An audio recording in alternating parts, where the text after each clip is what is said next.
ኢትዮጵያና ቱሪዝም ምንና ምን ናቸው? ሊጎበኘን የመጣ ሰው ልቡ ተደስቶ ኪሱ ተራቅቶ መሄድ አለበት። ቱሪዝም የሚለው ራሱ የቤተ መንግስት ቋንቋ ሆኗል። እንደ ኢትዮጵያ ያለ ድንቅ ታሪካዊ ምርጥ አገር ስሟ ጠልሽቶ ስሟ ጠፍቶ በችግር በረሃብ ብቻ እንድትታወቅ በከፍተኛ ደረጃ ሰርተውባታል።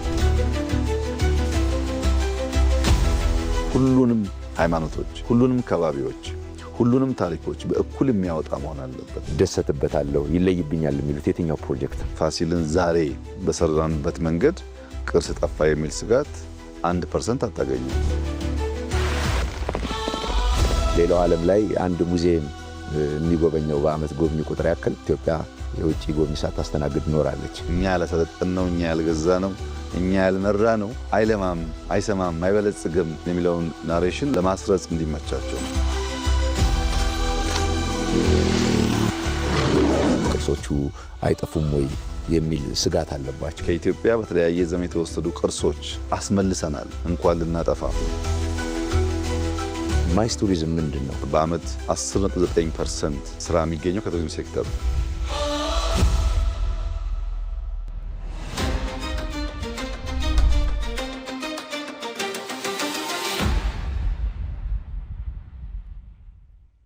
ክቡር ጠቅላይ ሚኒስትር እጅግ አድርጌ አመሰግናለሁ። ሄኖክ ስዩም እባላለሁ። ኢትዮጵያ የቱሪዝምና የአካባቢ ጥበቃ ጋዜጠኛ ነኝ። ከሁሉ በማስቀደም ስለ ቱሪዝምና ተያያዥ ጉዳዮች እንድንነጋገር ከኤንቢሲ ጋር ቤተሰብ ሆነው እዚህ ስለተገኙ እጅግ የላቀ ምስጋናዬን ማቅረብ ፈልጋለሁ።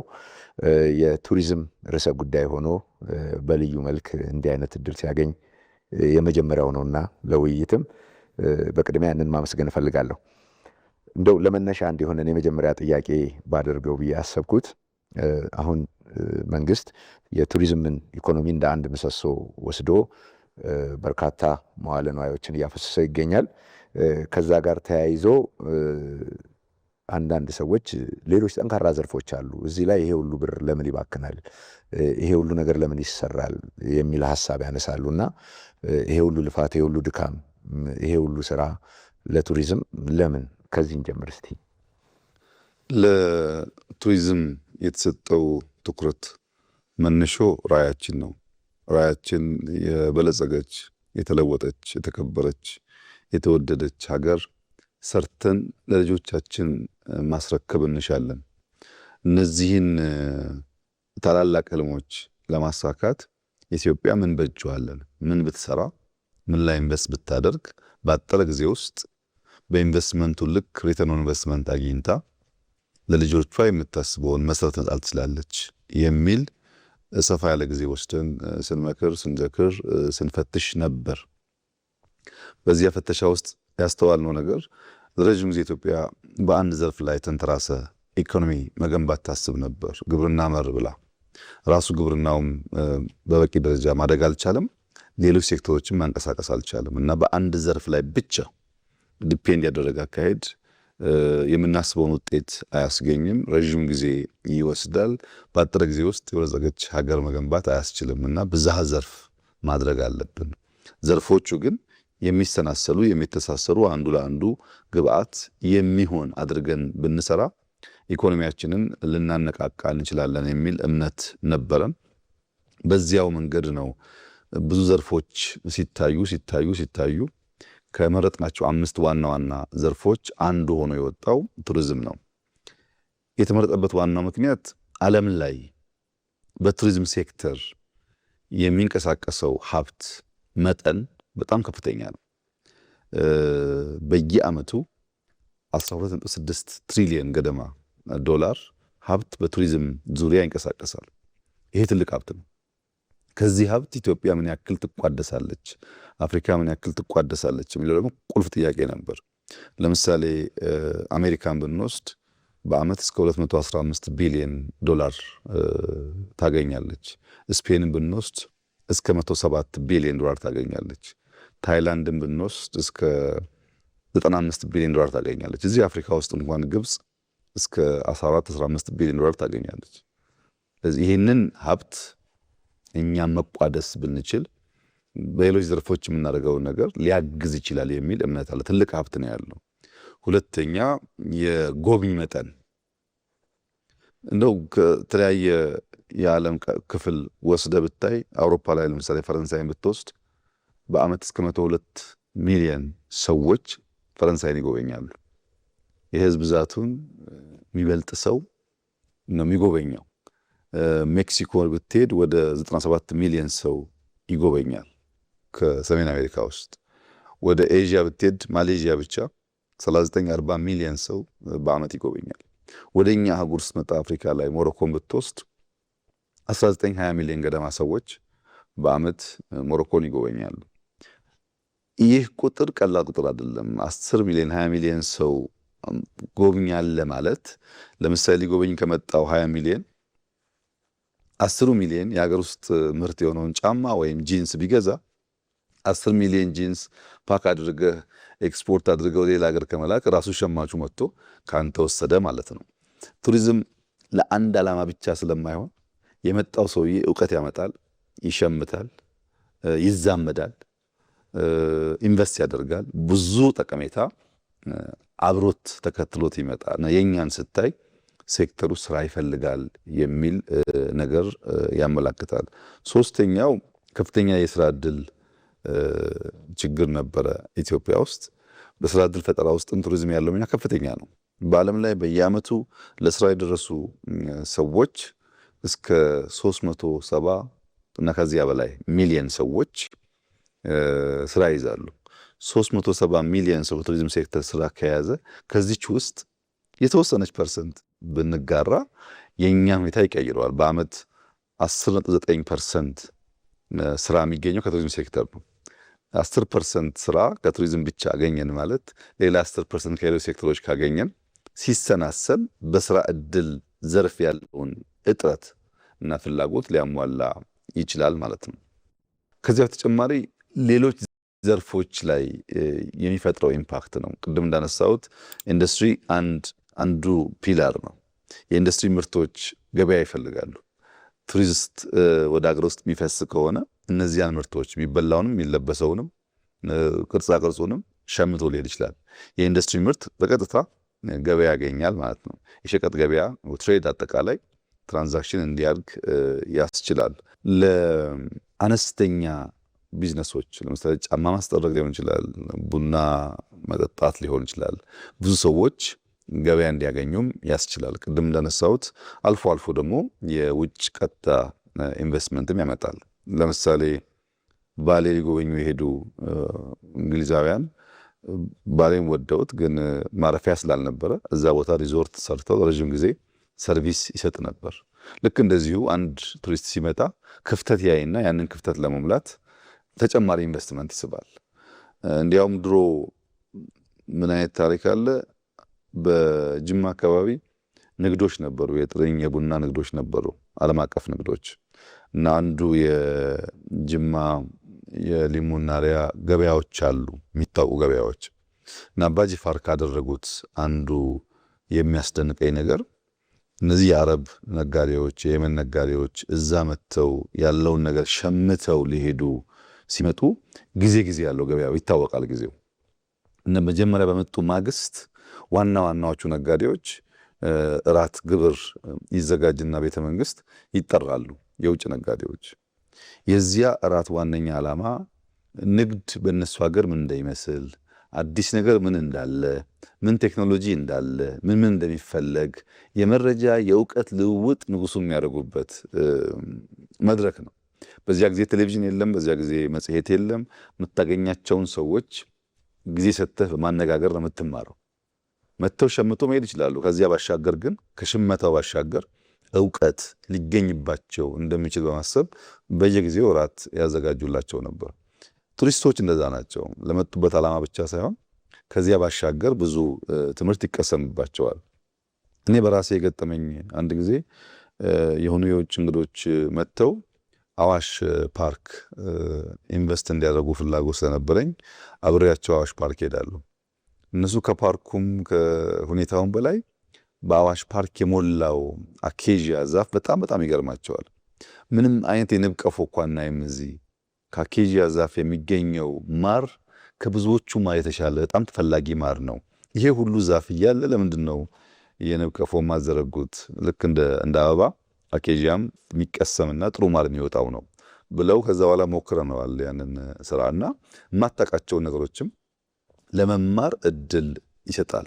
ከዚያ በተጨማሪ የአካባቢ ጥበቃ ላይ ኢንቨስትመንቱ ከባድ ነው። ያው አንተ በደንብ እንደምታውቀው ኢንፍራስትራክቸር በበቂ የሌለባቸው ኢንቨስትመንት የሚጠይቁ ኤሪያዎች ናቸው። ቱሪስት በመጣ ቁጥር ከሚገኘው ሀብት እነዛን ለመንከባከብ ሜንቴን ለማድረግ ለማስቀጠል አዳዲስ የሚያስፈልጉ ካሉ መጨመር እድል የሚሰጥ ሴክተር ነው እና ቱሪዝም በጣም ብዙ ነገሮች ይነካካል። ወደኛ ሁኔታ ግን ስታመጣው አንደኛውና ዋነኛው ፍላጎት ኢኮኖሚያዊ ጥቅም ነው።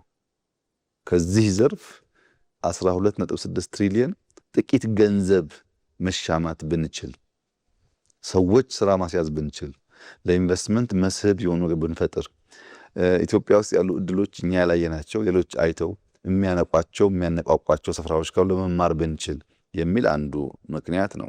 ሁለተኛው ምክንያት ግን እንደ ኢትዮጵያ ያለ ድንቅ ታሪካዊ ምርጥ አገር ስሟ ጠልሽቶ ስሟ ጠፍቶ በችግር በረሃብ ብቻ እንድትታወቅ በከፍተኛ ደረጃ ሰርተውባታል። ይሄን የሰሩባት በግምት አይደለም፣ ረሃብኛ ጋር ብቻ ስለሆነም አይደለም። የረሃብ ምልክትና የረሃብ ስያሜ ዲክሽነሪ የገባው ኢትዮጵያ ብቻ ችግር ስላለ አይደለም። አፍሪካ ውስጥ ያልተገዛች ሀገር ኢትዮጵያ ስለሆነች አለመገዛቷ ይበልጥ እንድትጎዳ አርጓታል። እኛ ያላሰለጠነው፣ እኛ ያልገዛ ነው፣ እኛ ያልመራ ነው አይለማም፣ አይሰማም፣ አይበለጽግም የሚለውን አሰርሽን የሚለውን ናሬሽን ለማስረጽ እንዲመቻቸው ነው። የኢትዮጵያ ውድቀት አጉልቶ የሚናገሩበት ዋናው ምክንያት ከገዛናቸው ያልገዛናት በከፋ ሁኔታ ላይ ነች እና መገዛትን ተቀበሉ የሚል እሳቤ ያላቸው በጣም ቾቪኒስት የሆነ አስተሳሰብ ያላቸው ሰዎችም ጭምር አስበው የሰሩበት ነው። ያንን ስሟን ለመቀየር ብትናገር ሰው አይሰማም። መጥቶ ሲያይ ግን የሚቀየር የሚማረው ነገር አለ። ፖለቲካዊ ጥቅምም ደግሞ እንዲሁ አለው። ብሔራዊ ትምህርቶችን ለማብዛት አንዱ ጋር ያለውን ጥሩ ነገር ሌላኛው አይቶ እንዲወድ፣ እንዲያደንቅ፣ እንዲማር ለማድረግ በስራ ምክንያት ከአንዱ ጋር ሲንቀሳቀስ በማየት ከአንዱ ጋር ሲንቀሳቀስ ይበልጥ ሀገሩን ስለማድነቅ፣ ስለማወቅ፣ ስለመውደድ፣ ስለመዋሃድ ብዙ መድረክ የሚፈጥር ስለሆነ በብዙ መልኩ ቱሪዝም ላይ ኢንቨስት ማድረግ በዓለም አቀፍ ደረጃ ያለውን ሀብት ለመቋደስ ለኢትዮጵያ አስፈላጊ ስለሆነ ነው ከአምስቱ ዘርፎች እንደ አንዱ አድርገን የወሰድ ነው። ሌላው ለዘመናት ኢትዮጵያ አያሌ ጸጋዎች እንዳሏት እናምናለን፣ እንናገራለን፣ በዚህም እንኮራለን። በተቃራኒው ደግሞ በእነኛ ዘመናት ሁሉ የሌላውን ዓለም ትኩረት ሳትስብ የኖረች ሀገር ናት። እንደው ቅድም እንደገለጹት ከጎብኚ ቁጥር እንኳን አንጻር ብናየው በእነኛ ዓመታት ሌላው ዓለም ላይ አንድ ሙዚየም የሚጎበኘው በዓመት ጎብኚ ቁጥር ያክል እንደ ሀገር ኢትዮጵያ የውጭ ጎብኚ ሳታስተናግድ ኖራለች። ከዚህ አኳያ ምንድን ነው ምክንያቱ ይላሉ እርስዎ? ኢትዮጵያና ቱሪዝም ምንና ምን ናቸው? የኢትዮጵያን ቱሪዝም በሁለት ገጽ ማየት ጥሩ ነው።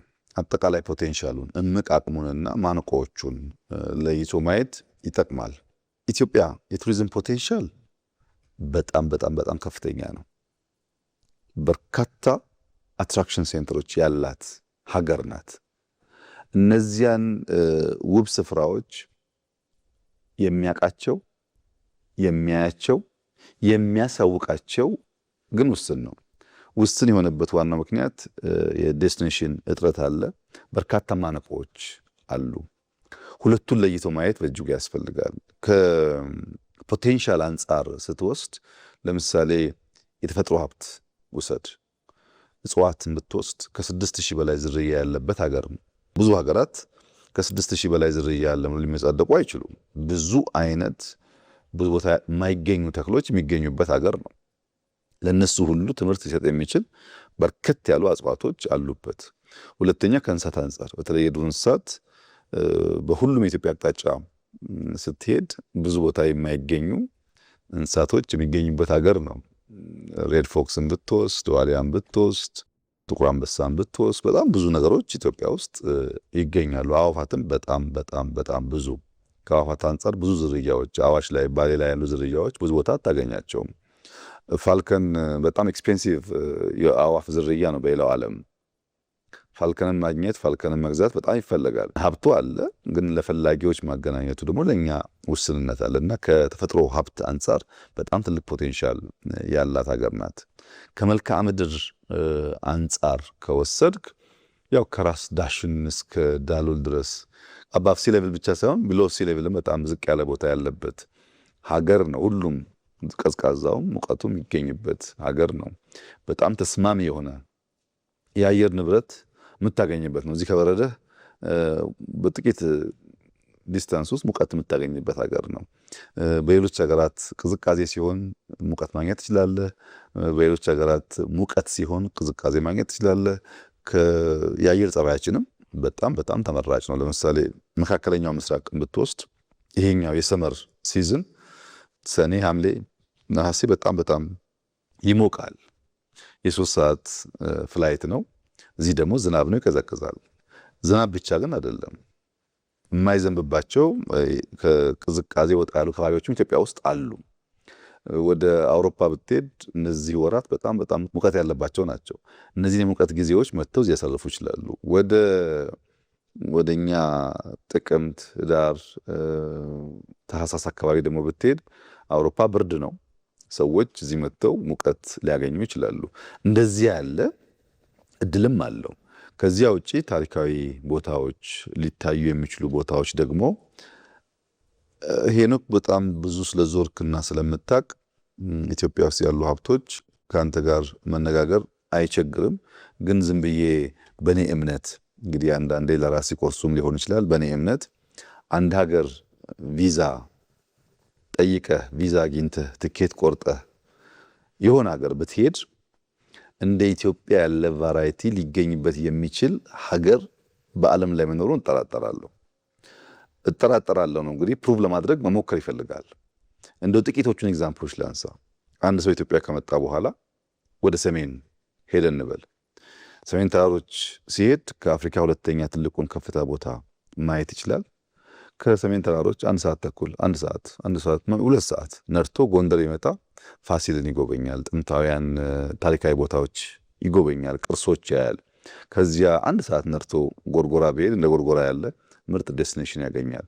እዛው ጋር የረዥሙ ተፋሰስ የረዥሙ ውሃ ምንጭ የሆነውን ጣናን ያያል። በጣና ደሴቶች ላይ በጣም በርካታ ቅርሶች፣ ታሪኮች ለዓይን የሚማርኩ ብቻ ለምትማርባቸው ጉዳዮችን ያያል። እልፍ ብሎ ባህር ዳር ቢገባ ውብ ዘመናዊ ከተማ ያያል። ሰሜን ሄዶ መልክዓ ምድርም ተፈጥሮም አላየውም፣ የዱር እንስሳ አላየውም፣ ታሪክ አላየውም፣ አመርቂ ነገር አላገኘውም ብሎ ስላወጣው ገንዘብ የሚቆጨው ሰው አይኖርም። ማሟላት የሚገባንን ነገር ብናሟላ በፈለግከው መስፈርት ላወጣው ወጪ የሚመጥን ነገር አይተህ ተምረህ የምትመለስበት ቦታ ነው። ከክርስትና አንጻር የዛሬ 800 900 ዓመታት የነበሩ ጽሑፎች፣ የነበሩ ቅርሶች፣ የነበሩ ቤተክርስቲያኖች የሚታዩበትና የክርስትናን ታሪክ ወደ ኋላ ተመልሶ ማጥናት የሚፈልግ ሰው በቀላሉ ብዙ የሚጨበጥ የሚታይ ነገር የሚያገኝበት ቦታ ነው እና ሰሜን ስትሄድ ይህን ታገኛለህ። ተራራውም አለ ከፍታው፣ እዛው ወደ ጎርጎራ ደግሞ ስትወርድ ዝቅታው አለ። ጣና ጋር ስትመጣ በጣም ዝቅ ይላል፣ ሙቀት ነው። ራስ ዳሽን ደግሞ ብርድ ነው ከፍታ ስላለው። የለም ሰሜን አልተመቸኝም ወደ ባሌ ነው የሚሄደው ብለህ ደግሞ ባሌ ብትሄድ ምናልባት በባሌ ደረጃ በዓለም ላይ በአንድ አቅራቢያ ሁሉም ነገር ያለው ሰፈር፣ መንደር፣ ሀገር አለ ብዬ ነው ያላምንም። በጣም ብዙ ሀገራት አይቻለሁ። ይሁነኝ ብዬ ለመማርም ጎበኛለሁ። እንደ ባሌ አይነት ሀገር እስካሁን አይቻልም። ባሌ ምንድነው? ቱሉ ዲምቱ ልክ እንደ ራስ ዳሽን ከራስ ዳሽን ትንሽ ዝቅ ያለ ግን ከ4300 አካባቢ ሜትር አባፍ ሲ ሌቭል የሆነ ከፍታ ቦታ ነው። እዛ ቦታ ላይ ክሬተር ሌኮች አሉ። እዛ ቦታ ላይ ቀይ ቀበሮ አለ። እዛ ቦታ ላይ የሚገርሙ የአዕዋፋት ብቻ ሳይሆን እጽዋቶችም አሉ። ለምሳሌ ላውታ የምታየው ትልቁ ፓልም እዛ ድንቅ ሆኖ ታገኘዋለህ። ይበርዳል ቦታው የሚያምር ቢሆንም ቪው። ከዚያ ግን በርዶኛል ብለህ 20-30 ደቂቃ ብትነዳና ሀረና ብትወርድ ለማመን የሚከብዱ ጫካዎች ታያለህ።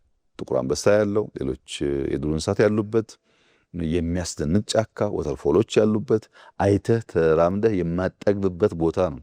እዛ ሀረና አካባቢ ያሉ የአዕዋፋት ዝርያ ብዙ ቦታ የማይገኙ በጣም በርከት ያሉ አሉ።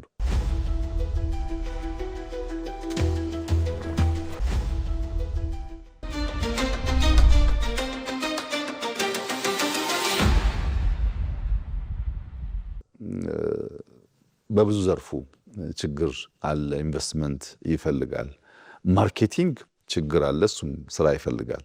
ይሄንን ማነቆ ብንፈታ፣ በቂ ማርኬቲንግ ብንሰራ፣ ኢንፍራስትራክቸር ብንገነባ፣ ስለ ሴክተሩ ያለን ግንዛቤ ቢያድግ፣ ያለን ፖቴንሻል በፈለግከው መመዘኛ እንደው አንደኛ ነን ባልልህም በዓለም ድንቅ ከሚታዩ ቦታዎች፣ ስፍራዎች መካከል በቁጥር በርከት ያሉቱ የሚገኝበት ሀገር እንደሆነ ግን ምንም ጥርጥር የለውም። እና ኢትዮጵያ በሁለቱም ገጽ መታየት አለባት። አስደናቂ ብቃት አላት። በበቂ ኢንቨስት ባለማድረጓ ደግሞ ያ ነገሩ አልወጣም፣ አልታየም። የማሳየቱ ስራ ቢታከልበት በብዙ ማትረፍ መጠቀም እንችላለን ብዬ አምናለሁ። ባለፉት የለውጡ ዘመናት ቱሪዝም የተለየ ትኩረት እንደተሰጠው የአደባባይ ሀቅ ነው። ቱሪዝም የሚለው ራሱ የቤተ መንግስት ቋንቋ ሆኗል። የቱሪዝም ምልከታን ከቀደመው ዘመን ጋር አነጻጽረው፣ በፊት ከመጣንበት ከተጓዝንበት ጉዞ ጋር አነጻጽረው በኢትዮጵያ ቀድሞና አሁን ቱሪዝም ምን ይመስላል የሚለውን ቢገልጹልኝ። ከዚህ ቀደም ቱሪዝምን በሚመለከት የነበረው እሳቤ እንደ ደጋፊ ዘርፍ ዋና ዘርፍ ነው፣ ይጠቅማል፣ ያሰራል፣ ያበላል፣ የሀገርን ገጽታ ይገነባል በሚል ሳይሆን እንደ ደጋፊ ዘርፍ የመውሰድ ነገር ነበር። ዜሮ ነው ባልልም በቂ ስራ አልተሰራም። ታሪካዊ ቅርሶቻችን ላይም ያለን ምልከታ ያለን እይታም ችግር አለበት። እንደ ዕዳ የምናያቸው ነገሮች አሉ። ታሪካዊ ቅርሶቻችንን እንደ ዕዳ እንድናይ ከሚያደርገን አንዱ ነገር ናሬሽኑ ነው። ያንተን ቅርስ ታጎላለህ፣ የኔን ቅርስ ታሳንሳለህ። ያንተን ተራራ ታጎላለህ፣ የኔን ታሳንሳለህ። በዚህ ምክንያት እኔም ያንተን የኔ ብዬ አልወስደውም። ይሄ ከፍተኛ የሆነ የናሬሽን ችግር ነው።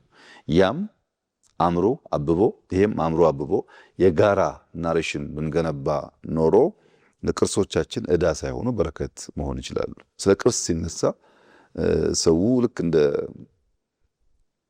እንደ ጥፋት የሚወስድበት ዋናው ምክንያት የኔ ተገሏል ከሚል እሳቤ የሚነሳ ነው። ለምሳሌ ላሊበላን ብትወስድ ማንም ክርስቲያን ያልሆነ ነገር ግን ኢትዮጵያዊ የሆነ አፍሪካዊ የሆነ ሰው ሁሉ ሊኮራበት የሚችል ጥበብ ነው። የሚካድ ነገር አይደለም። ላሊበላ የተሰራው ከመሬት ወደ ሰማይ ሳይሆን ከላይ ወደ ታች ነው። እንደዚህ ያለ የህንፃ ግንባታ ስራ በዓለም ላይ አልታየም። ጥንቅቅ አድርገው ከላይ ወደ ታች መስራት የሚችሉ ሰዎች በዚህ ምድር ውስጥ በዚህ ከባቢ ውስጥ ነበሩ ማለት ነው። ከዚህ ለመማር መሞከር ኢትዮጵያዊ መሆን አያስፈልገውም። ማንም ሰው ቢሆን መደነቅ አለበት። አስደናቂ ነው። ከዛው ከላሊበላ አካባቢ ከሰቆጣ አካባቢ ደግሞ ያሉ ዋሻዎች አሉ፣ እስከ አክሱም ይወስዳሉ የሚባሉ እነሱን የሰሩ እጆች ድንጋይ የፈለቀቁ ድንጋይ ላይ የተራቀቁ የድንጋይን ለሰው ልጆች ለኑሮ ምቹ ማድረግ መጓጓዣ እንዲሆን ቸርች እንዲሆን ቤት እንዲሆን አድርጎ የሰሩትን ስራ ማራከስ አትችልም። ማድነቅ፣ መማር፣ ለማወቅ መሞከር ነው የሚጠበቅብህ። ኢኳሊ ሶፍ ዑመር እንደዛ ነው። የሶፍ ዑመር ኬቭ በጣም አስደማሚ ነው። መሰብሰቢያ ቦታ ያለው፣ መማሪያ ቦታ ያለው፣ መመገቢያ ቦታ ያለው ብዙ አስደናቂ ነገር ያለው ነው። እንደዚያ ያሉ ድንቅ ኢትዮጵያውያን የተፈጥሮን ጸጋ የተፈጥሮን ሀብት ለጥቅም ለማዋል የሄዱበት መንገድ የሚያሳይ ነው። እነዚህን ነገሮች በሰፈር በመንደር ከመከፋፈል የጋራ ሀብት እንደሆኑ አስቦ የጋራ ሀብት እንደሆኑ አልምቶ የጋራ ሀብት እንደሆኑ አሳይቶ ዜጎች እንዲጠቀሙ ማስቻል ተገቢ ይሆናል። እኛ እንደ ዕዳ ቅርሶቻችን የምናይበት መንገድ ስህተት ነው። ለምሳሌ ቤተ መንግስቶቻችንን ብትወስድ እንደዛው ነው። እንደ ዕዳ እናያቸው ነበር። ዛሬ ግን ከፍተኛ ሀብት ይገኝባቸዋል። በዚህም ምክንያት የተነሳ ኢንቨስትመንቱ ውስን ነበር። ለእነዚህ ጉዳዮች ጊዜ ሰጥቶ ገንዘብ አፍሶ እውቀት ሰብስቦና አፍሶ ጎልቶ እንዲታዩ ማድረግ ላይ ውስንነት ነበር። በድምሩ ሲታይ አለን ከማለት ያለፈ አልነበረም። አክሱም ሐውልት አለን፣ ላሊበላ አለን፣ ፋሲል አለን፣ አባጅፋር ቤተ መንግስት አለን፣ የሐረር ጀጎል አለን ከሚል አልፎ ተሰርቶ ለምቶ ሌሎች እንዲታይ ማብቃት ላይ ከፍተኛ ውስንነት ነበረ። አሁን ቀደም ብዬ እንዳነሳሁት ያው ከአምስቱ ዋና ዋና የልማት ሴክተሮች አንዱ ተደርጎ መወሰዱ ራሱ የተሰጠውን አቴንሽን ያሳያል። ከብዝሃ ዘርፎች አንዱ ነው። ኢንዱስትሪ፣ ግብርና፣ ቱሪዝም፣ ማይኒንግ እና ቴክኖሎጂ ናቸው። ከዚህ ቀደም ቴክኖሎጂ፣ ማይኒንግ እና ቱሪዝም እምብዛም ቦታ አልነበራቸውም። ግብርናን ያተኮረ የሚባል ነው ፖሊሲው። ኢንዱስትሪ ሙከራዎች አሉ። የኢንዱስትሪ አጠቃላይ የኢትዮጵያ ኤክስፖርት ከለውጡ ማግስት 200-300 ሚሊዮን ዶላር አይበልጥም። በጣም ጥቂት ነው። ኢንዱስትሪ ኢምፖርታንት ነው፣ ግን ከዚያ የምናገኘው ሀብት በጣም ውስን ነው የነበረው እና ብዝሃ ዘርፍ በሚሆንበት ሰዓት መልሶ ኢንዱስትሪውም እንዲያድግ፣ ገበያ እንዲያገኝ በእጅጉ የሚያግዝ ይሆናል ማለት ነው። ሁለተኛ ከእይታ አንጻር ቅርሶቻችንን እንደ ምንዳ ማየት ነው። አሁን ብዙ ሰው አያውቅም። ባለፉት 7 ዓመታት ከዚህ ቀደም የተዘረፉ የጠፉ የኢትዮጵያ ቅርሶች ከ35 በላይ ተመልሰዋል። ከ35 በላይ ቅርሶች የፀሐይ አውሮፕላንን ጨምሮ የቤተ ክርስቲያን መስቀሎች፣ የተለያዩ ንዋየ ቅዱሳኖች ተመልሰዋል። ኢትዮጵያ ውስጥ 35 በላይ በቁጥር ቅርስ አስመልሰናል። ቅርስ ጠግነን አድሰናል። የሚጎሉትን ደግሞ ገንብተናል። በዚህ ትስስር ውስጥ ነው የበለጠ ውብ ሆኖ እንዲወጣ የሚያግዘው ማለት ነው። እነዚህ ጉዳዮች ለገቢ፣ ለውበት፣ ቅድም እንዳነሳሁት የመደመር እሳቤን ለማስረጽ እና አንድነትን ለማምጣት በከፍተኛ ደረጃ ያግዛሉ።